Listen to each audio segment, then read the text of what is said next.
Hello and welcome back everyone. मेरा नाम है केशव कुमार और मैं हूं आपका बिजनेस स्टडीज का टीचर। तो हमने पार्ट 1 में पढ़ा था कि ऑर्गेनाइजिंग का मीनिंग और ऑर्गेनाइजिंग का प्रोसेस। अब एक बार फिर से क्विक रिकैप कर लेते हैं कि ऑर्गेनाइजिंग का मीनिंग था क्या और प्रोसेस थोड़ा सा देख लेते हैं विद इन 1 और 2 मिनट। तो organising means properly arrangement of all for what physical, financial and human resources, bringing together to establish a most productive manner so that we can achieve our organizational goal effectively and efficiently। इसका मतलब ये है कि organising का मतलब है जैसे मान लो कि मैनेजमेंट ने प्लानिंग किया। अब ऐसा तो नहीं है ना कि प्लान बना लिया और हमने अचीव कर लिया, नहीं। अब हम जब प्लानिंग करते हैं तो उस प्लान को अचीव करने के लिए हम डिफरेंट एक्टिविटीज़ को परफॉर्म करते हैं। तो उसके लिए हमें क्या चाहिए, अलग अलग रिसोर्सेज चाहिए, जैसे कि ह्यूमन रिसोर्स, फाइनेंशियल रिसोर्स और फिजिकल रिसोर्स। जैसे मान लेते हैं कंपनी मुझे स्टार्ट करनी है, I want to start a company, I just make the plan कि मुझे एक शॉप या स्पोर्ट्स इक्विपमेंट की कंपनी स्टार्ट करनी है। तो अब मुझे देखना होगा कि पहले मुझे ह्यूमन रिसोर्स चाहिए, कौन कौन लोग मेरे यहाँ काम करेंगे, फिजिकल रिसोर्स कहाँ कहाँ से मशीनरीज आएंगी मेरे पास, इसके बाद फाइनेंशियल रिसोर्स, इन सब चीज़ों के लिए पैसा कहाँ से आएगा मेरे पास। तो इन सारे रिसोर्सेज को, मतलब इन सारे रिसोर्सेज ब्रिंगिंग टुगेदर, सबको एक साथ लेके आना है, bringing together at a particular place, और उसको क्या करना, इन अ वेल सिस्टमैटिक मैनर, अच्छे से सिस्टमैटिक मैनर में सारे रिसोर्सेज को यूज करना, so that we can achieve our organisational goal effectively and efficiently. तो ये तो हुआ ऑर्गेनाइजिंग का meaning, means arrangement of all the activities in such a productive use of resources. चलिए, प्रोसेस मैंने देखा था कि प्रोसेस में था डिवीजन ऑफ वर्क, जो भी हमारा काम था उसको प्रॉपर अलग अलग डिपार्टमेंट में बांट लेना, जिससे कि हैजल ना क्रिएट हो, कॉन्फ्लिक्ट ऑफ एक्शन ना हो, आपस में प्रॉब्लम ना हो।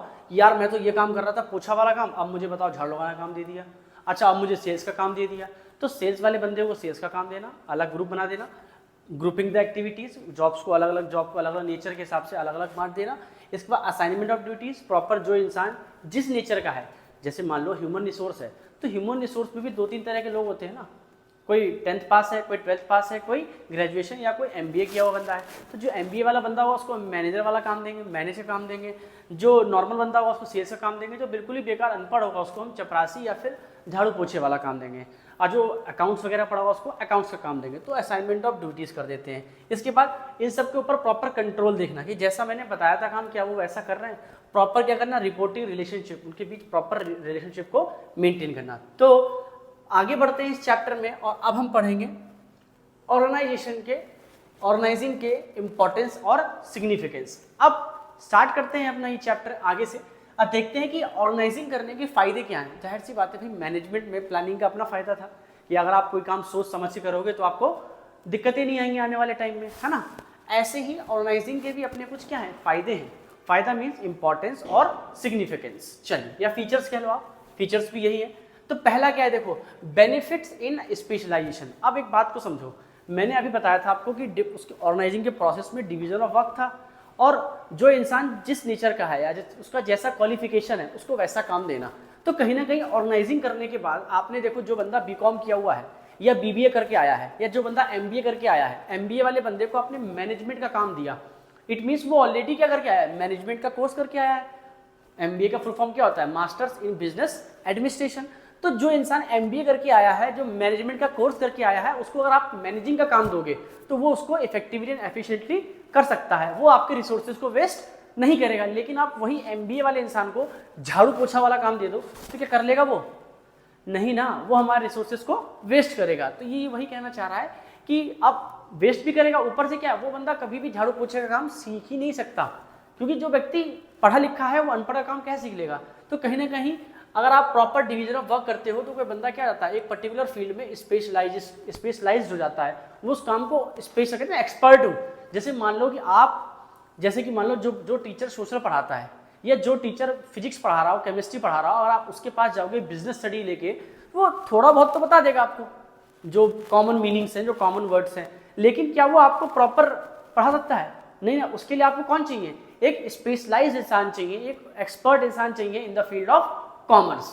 तो ये वही कह रहा है कि अगर आप इसी फील्ड में काम करोगे, अपने से रिलेटेड क्वालिफिकेशन के फील्ड में काम करोगे, तो आपको उसमें क्या मिल जाएगी, स्पेशलाइजेशन मिल जाएगी। नेक्स्ट, इफेक्टिव एडमिनिस्ट्रेशन, जाहिर सी बात है अगर आप चीज़ों को सिस्टमैटिक वे में डिवाइड कर दोगे, काम को आपको डिवाइड कर दोगे, जैसे कि मान लो स्कूल में कोई फंक्शन होने वाला है तो डिसिप्लिन इंचार्ज अलग है, कोऑर्डिनेटर अलग है ना, जो असेंबली होती है उसकी कोऑर्डिनेटर अलग है, डांस की मैम अलग है, म्यूजिक की टीचर अलग है, तो क्या है इनके बीच कॉन्फ्लिक्ट ऑफ एक्शन नहीं होगा, स्पैन ऑफ कंट्रोल बहुत अच्छा हो जाएगा मैनेजमेंट का, कहीं ना कहीं कंट्रोलिंग इफेक्टिव हो जाएगी हमारी, तो इसलिए कहते हैं इफेक्टिव एडमिनिस्ट्रेशन। इसके बाद देखो क्या है कि डेवलपमेंट ऑफ पर्सोनल। अब जाहिर सी बात है देखो, अगर कोई बंदा किसी काम को रेगुलर नेचर में, रेगुलर बेसिस ऑफ नेचर में वर्क को परफॉर्म कर रहा है, मैं एक ही काम हर रोज करूंगा तो एक टाइम ऐसा आएगा कि मैं इस किसी भी फील्ड में या किसी भी उस काम में, नेचर ऑफ वर्क में एक्सपर्ट हो जाऊंगा। तो ऐसे ही जब मैं एक्सपर्ट हो जाऊंगा तो मेरा खुद का डेवलपमेंट होगा। जाहिर सी बात है एज अ मैनेजर मान लो अगर मैं 10 साल 15 साल किसी ऑफिस में काम करूंगा, किसी कंपनी में काम करूंगा, तो मेरा डेवलपमेंट होगा, साथ में सैलरी भी बढ़ेगी, ट्रेनिंग एंड डेवलपमेंट भी होगा, सब कुछ होगा साथ में। तो ये वो कह रहा है कि अगर आप रेगुलर बेसिस पे कहीं पे भी अपनी एक्टिविटीज या जॉब परफॉर्म करते हो तो कहीं ना कहीं आपका डेवलपमेंट या एक्सपेंशन होता है। अब एक बात और बताओ, अगर डेवलपमेंट पर्सोनल का हो रहा है, अगर वहाँ के लोग एक्सपर्ट हैं, किसी ऑर्गेनाइजेशन में जो लोग हैं वो बहुत ज़्यादा एक्सपर्ट हैं अपने अपने काम में, तो कहीं ना कहीं ऑर्गेनाइजेशन के अगर लोगों का डेवलपमेंट होगा तो ऑर्गेनाइजेशन का भी डेवलपमेंट होगा, और अगर ऑर्गेनाइजेशन का डेवलपमेंट होगा तो उनके लोगों का भी। दोनों क्या है, इनवर्सली रिलेशन है, दोनों के बीच में एक तरीके से क्या है, डायरेक्ट रिलेशन है बिटवीन देम, डायरेक्ट रिलेशन है दोनों के बीच में ना। तो ये वही चीज़ कह रहा है, तो अगर ऑर्गेनाइजेशन बढ़ेगी तो उसके लोगों का भी डेवलपमेंट होगा। इसके बाद हो क्या है, आपने चीज़ों को प्रॉपरली अरेंज कर रखा है, जैसे कि मेरी वार्डरोब है मान लेते हैं, उसमें क्या है, ठंडों कपड़े ठंडी की जगह पे हैं, गर्मियों गर्मी की जगह पे, जूते अलग रखे हुए हैं, कॉस्मेटिक का आइटम अलग रखा हुआ है, कपड़े जो नॉर्मल वियर्स हैं वो अलग रखे हुए हैं। तो कहीं ना कहीं आपने चीज़ों को अरेंजमेंट में रख रखा है। जैसे कि मान लेते हैं बुक्स अलग होती हैं आपके रैक में, कॉपीज अलग होती है, स्टेशनरी अलग अलग होता है, तो आप समझ सकते हो कि अरेंजमेंट ऑफ क्या, जो भी आपके पास काम है तो काम है, सामान है तो सामान का arrangement properly in a well systematic manner. तो कह रहा है एडॉप्टेशन ऑफ चेंज में कैसे फायदा होगा, जाहिर सी बात है भाई, अगर हमारी चीज़ें प्रॉपरली डिफाइंड होंगी, अगर हमारे वर्क्स ऑलरेडी डिवाइडेड होंगे सबके पास, तो अगर कोई छोटी मोटी परेशानी आती भी है, कोई चेंज होता भी है अगर, तो हम उसको ईजिली चेंज कर सकते हैं, अडॉप्ट कर सकते हैं, फ्लेक्सिबिलिटी होगी हमारे पास। और अगर आप एक ही काम, सारे काम एक ही इंसान पे डाल दोगे और अगर आप फिर उस चीज़ को चेंज करोगे तो वो इंसान परेशान हो जाएगा, वो उस चीज़ को क्या करेगा, उसके ऊपर हैजल क्रिएट हो जाएगा, ऑर्डर है ना, वो ऑर्डर ठीक से नहीं कर पाएगा, है ना, ये चीज़ है। इसके बाद रिसोर्सेज का ऑप्टिमम यूटिलाइजेशन होगा, जाहिर सी बात है फुलर यूटिलाइजेशन ऑफ रिसोर्स होगा, क्योंकि आपने प्रॉपरली डिवीजन ऑफ वर्क कर रखा है, असाइनमेंट ऑफ ड्यूटी कर रखा है, आप प्रॉपर रिपोर्टिंग भी कर रहे हो, फीडबैक भी ले रहे हो आप अगर, तो कहीं ना कहीं आपके रिसोर्सेज का वेस्टेज नहीं होगा। नेक्स्ट, क्लैरिटी इन वर्क, जाहिर सी बात है एक बात बताइए, जैसे कि मैंने किसी व्यक्ति का काम डिवाइड कर रखा है ऑलरेडी कि भाई देखो चिंटू आप जो हो वो प्रोडक्शन का काम करोगे, अच्छा भैया मिंटू आप सेल्स का काम करोगे, अच्छा भैया पिंटू आप मार्केटिंग का काम करोगे, अच्छा भैया किंतु परंतु तुम जो है परचेज का काम करोगे। तो एक बात बताओ, परचेज का काम किंतु परंतु करेगा, मिंटू अलग काम करेगा, चिंटू अलग, पिंटू अलग काम करेगा, उनके बीच में क्या है, क्लैरिटी ऑफ वर्क है, सबको अपना काम पता है कि मेरा कौन सा काम है, मैं अपना ही वो काम परफॉर्म करूंगा, कोई एक दूसरे काम में टांग नहीं अड़ाएगा, तो कॉन्फ्लिक्ट ऑफ एक्शन भी नहीं होगा, और जब कॉन्फ्लिक्ट ऑफ एक्शन नहीं होगा तो स्पैन ऑफ कंट्रोल भी अच्छे से हो जाएगा और हमारा ऑर्गेनाइजेशन का स्ट्रक्चर भी हेल्दी होगा। समझ गए बात को? तो ये इंपॉर्टेंस आपको अच्छे से समझ में आया होगा। पहला क्या था, स्पेशलाइजेशन, जाहिर सी बात है आप एक जैसा काम करोगे बहुत दिन तक करोगे तो आपको एक्सपर्टीज मिल जाएगा। नेक्स्ट, एडमिनिस्ट्रेशन अच्छा हो जाएगा आपका, इफेक्टिव एडमिनिस्ट्रेशन हो जाएगा। इसका मतलब क्या है, ऑर्गेनाइजेशन का भी ग्रोथ होगा और पर्सनल का मतलब होता है जो लोग वहाँ पे काम कर रहे हैं, जो उसके स्टाफ हैं, जो उसके एम्प्लॉय हैं, उसका भी डेवलपमेंट होगा। नेक्स्ट, चेंज आप इजीली अडॉप्ट कर सकते हो बिकॉज आपने अपने चीज़ों को ऑर्डरली प्लेस कर रखा है, आपने अपने वर्क को प्रॉपरली डिवाइड कर रखा है, तो आप उसको आसानी से चेंज को अडॉप्ट कर सकते हो। इसके बाद ऑप्टिमम यूटिलाइजेशन रिसोर्सेज, आप रिसोर्सेज को प्रॉपरली यूटिलाइज कर लोगे। क्यों? क्योंकि आपके वर्क ऑलरेडी डिवाइडेड है, तो कहीं ना कहीं लोग टाइम वेस्ट नहीं करेंगे। Next, clarity of work. चलिए आप पढ़ेंगे, थोड़ा सा इंपॉर्टेंट भी है कि ऑर्गेनाइजेशन का स्ट्रक्चर कैसा होना चाहिए। ऑर्गेनाइजेशनल स्ट्रक्चर, देखो स्ट्रक्चर का मतलब एक तरीके से कि देखो जैसे ये कोचिंग है तो कोचिंग का अपना एक प्रॉपर स्ट्रक्चर बना हुआ है कि भैया 2 से 3 फिजिक्स क्लास है, 3 से 4 ये क्लास है, 4 से 5 केमिस्ट्री है, फिर बायो है, फिर अकाउंट्स है, फिर बिजनेस है। ये फिजिक्स की क्लास मनोज सर लेंगे, मैथ की क्लास मनोज सर लेंगे मान लो, केमिस्ट्री क्लास एराब सर लेंगे, छोटे बच्चों की क्लास मुस्कान मैम लेंगी और अकाउंट्स और बिजनेस इकोनॉमिक्स क्लास मैं लूँगा। तो कहीं ना कहीं क्या एक प्रॉपर ऑर्गेनाइजेशन का स्ट्रक्चर है। It means a framework, it means a framework where the all the operational और नॉन ऑपरेशनल एक्टिविटीज वर परफॉर्म्ड। ऑर्गेनाइजेशन स्ट्रक्चर मतलब क्या है, एक तरीके से वो फ्रेमवर्क का मतलब क्या, जैसे कहते हैं एक ढांचा प्रॉपर काम करने का भी एक तरीका होता है हर चीज का। तो वो ढांचा किसी भी ऑर्गेनाइजेशन का कि कहाँ पे कौन सा काम कैसे होना है, चाहे वो ऑपरेशनल टास्क हो चाहे नॉन ऑपरेशनल या फिर मैनेजरियल टास्क हो। तो ये वही कह रहा है, a framework where the management task were perform, जहाँ पे मैनेजमेंट अपना टास्क परफॉर्म करते हैं। देखो हर ऑर्गेनाइजेशन का अपना एक अलग फ्रेमवर्क होता है, ऑर्गेनाइजेशन का स्ट्रक्चर होता है। बेसिकली ये दो तरह के होते हैं according to our book, functional और डिविजनल। फंक्शनल स्ट्रक्चर जो होता है वो छोटे ऑर्गेनाइजेशन के लिए होता है, डिविजनल मतलब डिवीजन, जहाँ पे डिवीजन ऑफ वर्क है, बहुत ज़्यादा काम है वहाँ पे। बड़ा ऑर्गेनाइजेशन जहाँ पे बड़ी कंपनी है, अलग अलग तरह के प्रोडक्ट्स वो बना रही है, तो वो डिविजनल स्ट्रक्चर को फॉलो करेंगे।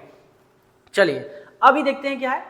तो एक फ्रेमवर्क है या स्ट्रक्चर है प्रॉपरली, जहाँ पे मैनेजमेंट अपना वर्क कैसे परफॉर्म करता है वो देखा जाता है, कैसे वो स्पैन ऑफ कंट्रोल कर सकता है। बेसिकली मैनेजरियल टास्क में कौन से आते हैं, एक तो मैनेजमेंट का टास्क, एक ऑपरेशनल, मतलब ऑपरेशनल और नॉन ऑपरेशनल टास्क होते हैं। ठीक है, अब इसके फायदे क्या हैं ये देखो जरा, इंपॉर्टेंस क्या है। जाहिर सी बात ये बताइए, आपका ऑर्गेनाइजेशन स्ट्रक्चर आपको क्या फायदा देगा। कहीं ना कहीं देखो, अगर मैं हर चीज़ को प्रॉपरली अरेंजमेंट में रखूँगा, चीज़ों को इन वेल सिस्टमैटिक मैनर रखूँगा, तो मुझे ऐसे मान लो मेरी अलमीरा है, उसमें चीज़ें अच्छे से रखी हुई हैं, तो मुझे जो भी सामान चाहिए मुझे याद होगा कि अच्छा इस वाले पोर्शन में ये होगा, तो मैंने फटाक से हटाया और मैं अपने काम पे ले गया। तो कहने की मेरा टाइम भी सेव हो गया और मुझे ज़्यादा इफेक्टिव, मतलब ज़्यादा अपना एनर्जी भी वेस्ट करना नहीं पड़ गया ढूंढने में उसको।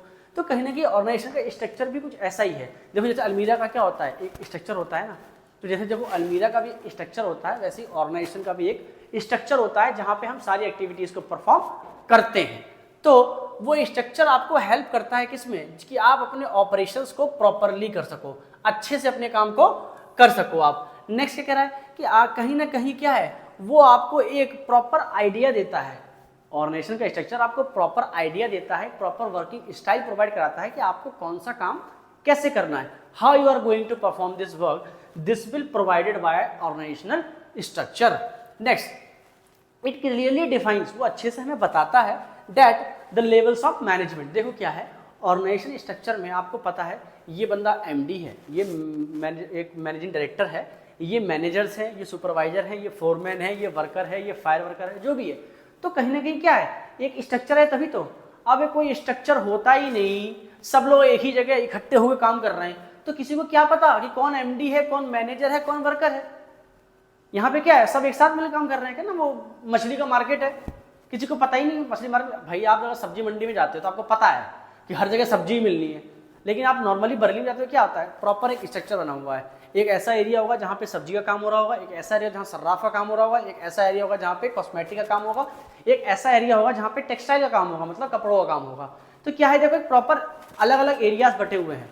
चलिए, हेल्प्स इन कोऑर्डिनेशन, जाहिर सी बात, देखो मैनेजमेंट आपने पढ़ा था अगर, तो मैनेजमेंट फंक्शन 5 थे, planning, organising, staffing, directing, controlling.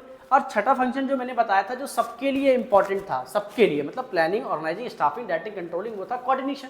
तो कहीं ना कहीं अगर प्लानिंग हेल्प कर रहा था कोऑर्डिनेशन में, तो कहीं ना कहीं ऑर्गेनाइजिंग भी हेल्प करेगा कोऑर्डिनेशन में। ऐसे ही अब भाई कंट्रोलिंग में तो हेल्प करेगा ही। बताओ, मैंने बोला अभी आपको कि अलमीरा है, सामान रखा हुआ है, आपको कोई सामान चाहिए, आप झट से जाओगे, ढूंढ के निकाल के लेके आ जाओगे, तो आपका टाइम भी सेव हो रहा है और आपका एनर्जी भी सेव हो रहा है। तो कहीं ना कहीं वही तो कह रहा है कि कंट्रोलिंग में आपको फायदा हो जाएगा उस चीज से। चलिए आगे बढ़ते हैं। नेक्स्ट, अब हम पढ़ेंगे कि ऑर्गेनाइजेशनल का स्ट्रक्चर, मैंने बताया था अभी आपको दो तरह के थे, फंक्शनल और डिविजनल स्ट्रक्चर।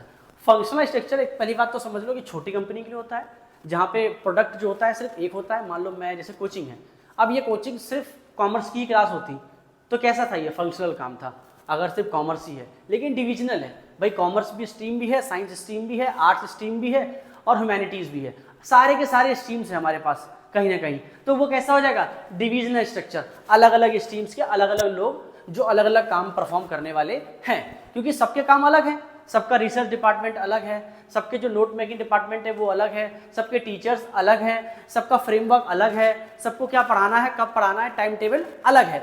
लेकिन फंक्शनल में क्या होता है, देखो फंक्शनल ऑर्गेनाइजेशन किसके लिए होता है, basically functional structure is form on the basis of function, जहाँ पे फंक्शन के बेसिस पे चीज़ें होती हैं। बेसिकली किसी एक चीज़, किसी एक प्रोडक्ट के बेसिस पे होता है, कोई सिंगल प्रोडक्ट यहाँ पे। लेकिन यहाँ पे क्या होता है, this structure is form on the basis of product, जहाँ पे क्या है मल्टी प्रोडक्ट होंगे, बहुत सारे प्रोडक्ट होंगे, 3-4 प्रोडक्ट हो सकते हैं बेसिकली। जैसे मान लो ये एक छोटी कंपनी है और ये रिलायंस ग्रुप है। अब भैया रिलायंस ग्रुप क्या अकेले एक चीज़ बनाती है? नहीं, रिलायंस कपड़े भी बनाती है, कम्युनिकेशन में भी है, रिलायंस पेट्रोल में भी है, रोड भी बनाती है, मतलब रिलायंस सारे काम करती है। तो कहीं ना कहीं क्या है, वो कैसा है, डिविजनल स्ट्रक्चर है, जहाँ पे अलग अलग डिवाइड किए हुए हैं अलग अलग प्रोडक्ट्स के हिसाब से। ठीक है, चलिए। Suitable for all type of organisation, मैंने पहले बताया था, ये ज़्यादातर ऑर्गेनाइजेशन में होता है। और ये किस में होता है, जहाँ पे मल्टी प्रोडक्ट हो, जहाँ पे प्रोडक्ट एक से ज़्यादा हो, वहाँ पे क्या होता है, डिविजनल स्ट्रक्चर होता है। नेक्स्ट, इसमें देखो क्या फंक्शनल में है, आप फंक्शनल ऑर्गेनाइजेशन, मैंने बोला आपको, आप छोटी कंपनी में काम कर रहे हो, तो कहीं ना कहीं क्या है, देखो आपको सीखने को, देखो जितना छोटा काम, जितनी छोटी कंपनी, आपको सीखने को कम मिलेगा। क्यों? क्योंकि वहाँ पे एक तरीके से ज़्यादा क्रिएटिविटी है ही नहीं, ज़्यादा आपका वास्टनेस है ही नहीं, वर्क का नेचर बहुत ज़्यादा है ही नहीं, कम काम है तो कम ही सीखोगे। लेकिन डिविजनल में क्या है, इतना ज़्यादा काम, इतनी बड़ी कंपनी कि आपके लिए ग्रोथ का जो कहते हैं ना, ग्रोथ जो है, जो डेवलपमेंट ऑफ पर्सनल है, ट्रेनिंग एंड डेवलपमेंट जो है वो बहुत ज़्यादा है, स्कोप उसका बहुत ज़्यादा है as compare to functional structure. हाँ, ये लेकिन थोड़ा इकोनॉमिकल होता है, ये इंपॉर्टेंट पॉइंट है, ये इकोनॉमिकल है, इसमें ज़्यादा पैसा खर्चा नहीं होता है। लेकिन भाई डिविजनल है, बहुत बड़ी कंपनी है भाई, जाहिर सी बात है, बहुत सारे मैनेजर होंगे, बहुत सारे वर्कर होंगे, बहुत सारे अलग अलग डिपार्टमेंट होंगे, सबके अपने अलग प्रोडक्शन मैनेजर होंगे, सेल्स मैनेजर होंगे, मार्केटिंग मैनेजर होंगे, परचेज मैनेजर होंगे, HR मैनेजर होंगे। तो कहीं ना कहीं ये ज़्यादा इकोनॉमिकल नहीं है, ये कहीं ना कहीं कॉस्टली है। Next, less autonomy of action, कहीं ना कहीं क्या है, इसमें ऑटोनॉमी ऑफ एक्शन नहीं होता है as compare to divisional structure. कहीं ना कहीं स्पैन ऑफ कंट्रोल इसका ना नॉर्मल होता है बिल्कुल, मतलब, लेकिन इसमें स्पैन ऑफ कंट्रोल कैसा क्या होता है, सबको अपना काम ऑलरेडी डिवाइडेड है। डिविजनल स्ट्रक्चर में सबको अपना काम ऑलरेडी पता है कि मुझे कौन सा काम करना है, इस हिसाब से आपका स्पैन ऑफ कंट्रोल भी बहुत अच्छा हो जाता है। होता देखो दोनों में ही है, बस खाली डिफरेंशिएशन के लिए मैंने आपको बता दिया। नॉर्मली आप चाहो तो नॉर्मली एक में थोड़ा कम होता है, एक में थोड़ा ज़्यादा होता है, इतना ही आप समझ लो, ठीक है ना। इसमें लेस होता है, इसमें मोर ऑटोनॉमी ऑफ एक्शन होता है। देखो हाँ, लेकिन फंक्शनल स्ट्रक्चर फ्लेक्सिबल नहीं होता है, फंक्शनल स्ट्रक्चर फ्लेक्सिबल नहीं होता है। क्यों? देखो फ्लेक्सिबल तो थोड़ा बहुत सब होता है, लेकिन ये कम फ्लेक्सिबल है, इसमें रिजिडनेस ज़्यादा है, क्योंकि यहाँ पे एक तरीके से काम जो है ऑलरेडी 2-3 लोगों में ही डिवाइडेड है, तो आपका कहीं क्या रिजिडनेस है, आप चीज़ों को आसानी से अलग नहीं कर सकते, फ्लेक्सिबल टाइम के हिसाब से आप उसको चेंज नहीं कर सकते। अगर कोई चेंज अडॉप्ट करना पड़ गया तो एडॉप्टेशन ऑफ चेंज यहाँ पे कम है, लेकिन यहाँ पे एडॉप्टेशन ऑफ चेंज के पॉइंट ऑफ व्यू ज़्यादा है as compare to functional structure. ठीक है, इसमें मोर फ्लेक्सिबिलिटी है as compare to functional structure. इसमें फंक्शन के बेसिस पे होता है, इसमें प्रोडक्ट के बेसिस पे होता है। चलिए नेक्स्ट आगे देखते हैं। आप जैसे समझ लो थोड़ा सा फंक्शनल स्ट्रक्चर कैसा होता है और डिविजनल भी कैसा होता है। जैसे मान लेते हैं फंक्शनल स्ट्रक्चर है, कंपनी है, यहाँ एक डायरेक्टर है, डायरेक्टर मतलब मैनेजिंग डायरेक्टर है। अब देखो क्या है, इसमें एक प्रोडक्शन डिपार्टमेंट है, एक मार्केटिंग है, एक फाइनेंस है, एक परचेज डिपार्टमेंट है। एक ही यहाँ पे क्या है, फंक्शनल स्ट्रक्चर में एक प्रोडक्ट होता है, वन प्रोडक्ट। कितने प्रोडक्ट होते हैं? एक ही प्रोडक्ट होता है यहाँ पे, ठीक है ना। तो देखो उसी प्रोडक्ट से रिलेटेड क्या है, प्रोडक्शन। इसी प्रोडक्ट का प्रॉपर प्रोडक्शन कैसे करना है, प्रोडक्शन में क्या देखता है वो, भैया प्रोसेसिंग कैसे होगी, क्वालिटी कैसे कंट्रोल करूंगा मैं, और रिपेयर और मेंटेनेंस मुझे कैसे करना है, ये चीज़ देखना होता है। नेक्स्ट क्या करें, देखो एक ही प्रोडक्ट की मुझे मार्केटिंग देखनी है, सिंगल एक प्रोडक्ट की मुझे क्या देखनी है, एडवर्टाइजमेंट भी देखना है, उसका सेल्स भी देखना है, उसका रिसर्च भी देखना है, उसका कस्टमर सपोर्ट सर्विस भी देखना है। अब एक चीज़ देखो, अब देखो एक ही प्रोडक्ट है तो आपको सीखने को भी कम मिलेगा। तो यही वो पीछे बता रहा था आपके लिए, कहीं ना कहीं वहाँ पे क्या स्पेशलाइजेशन कम था एज कम्पेयर टू डिविजनल। क्यों? क्योंकि यहाँ पे देखो क्या है, यहाँ पे मल्टी प्रोडक्ट है। डिविजनल स्ट्रक्चर में क्या होता है,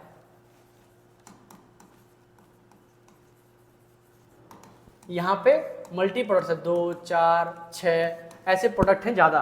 तो देखो जैसे मान लो फॉर एग्जाम्पल, देखो क्या है इसमें, देखो उसी के सारी चीज़ें हैं। मार्केटिंग है तो फाइनेंस है तो कैपिटल स्ट्रक्चर कैसा रहेगा, फाइनेंस की प्लानिंग कैसे करनी है हमको, परचेज है तो परचेज ऑफ रॉ मटेरियल कैसे कहाँ से होगा, और परचेज रिकॉर्ड मुझे मेंटेन करना है बस। लेकिन टेक्सटाइल, अब देखो इसमें क्या है, डिविजनल स्ट्रक्चर में क्या होता है, देखो एक MD है उसके अंदर में अलग अलग डिपार्टमेंट्स हैं बड़े बड़े। जैसे देखो टेक्सटाइल डिपार्टमेंट, वहाँ पे सिर्फ कपड़े ही कपड़े बनना है। एक है आपका कॉस्मेटिक डिपार्टमेंट, कॉस्मेटिक के आइटम्स की कंपनी है पूरा पर। एक मेडिसिन की कंपनी है, एक स्पोर्ट इक्विपमेंट का प्रॉपर एक डिपार्टमेंट बना हुआ है अलग। अब देखो इन सब के अंदर भी क्या होंगे, ये 4 चीजें होंगी। इन सब के अंदर भी देखो purchase, purchase, production, marketing, finance, purchase, production, marketing, finance सबके अंदर है। देखो सिमिलर। अब देखो प्रोडक्शन के अंदर कौन सी होंगी, ये 3 होंगी। परचेज के अंदर कौन सी होंगी, ये वाली 3 होंगी। परचेज वाली ये वाली 2 होंगी यहाँ पे। इस तरीके से चीजें हैं, मतलब इस वाले प्रोडक्शन के अंदर ये जो प्रोडक्शन है इसकी तीनों चीजें इसके अंदर आ जाएंगी। मार्केटिंग के अंदर ये मार्केटिंग की 3-4 चीजें आ जाएंगी। ऐसे ही देखो क्या है, फाइनेंस के अंदर देखो क्या आ जाएगा, देखो फाइनेंस के अंदर ये 2 चीजें आ जाएंगी इस वाले फाइनेंस के अंदर। तो कहीं ना कहीं ये वास्ट ऑर्गेनाइजेशन है, ये बहुत बड़ी कंपनी है। समझ में आ रहा है मेरी बातें अच्छे से? चलिए, होप आपको ये फंक्शनल स्ट्रक्चर और डिविजनल स्ट्रक्चर अच्छे से समझ में आया होगा। स्मॉल वर्सेस लार्ज समझ लो आप अच्छे से। चलिए, if you have any doubt, अगर आपको किसी भी तरह का लगता है कि फंक्शनल स्ट्रक्चर या डिविजनल स्ट्रक्चर या ऑर्गेनाइजिंग का मीनिंग, उसका इंपॉर्टेंस, उसका प्रोसेस कैसा है, तो आप मुझे कमेंट सेक्शन में बता दें। मैं ये जो पूरा पीडीएफ अभी जो है, ये पूरा पीडीएफ पार्ट 1 की वीडियो में अटैच कर दूंगा, ठीक है ना, क्योंकि ये जो वीडियो है प्रॉपर थोड़ा बड़ा है, तो मैं इसको 2 पार्ट में डालूंगा, पार्ट 1 एंड पार्ट 2 में। ठीक है, thank you and have a nice day.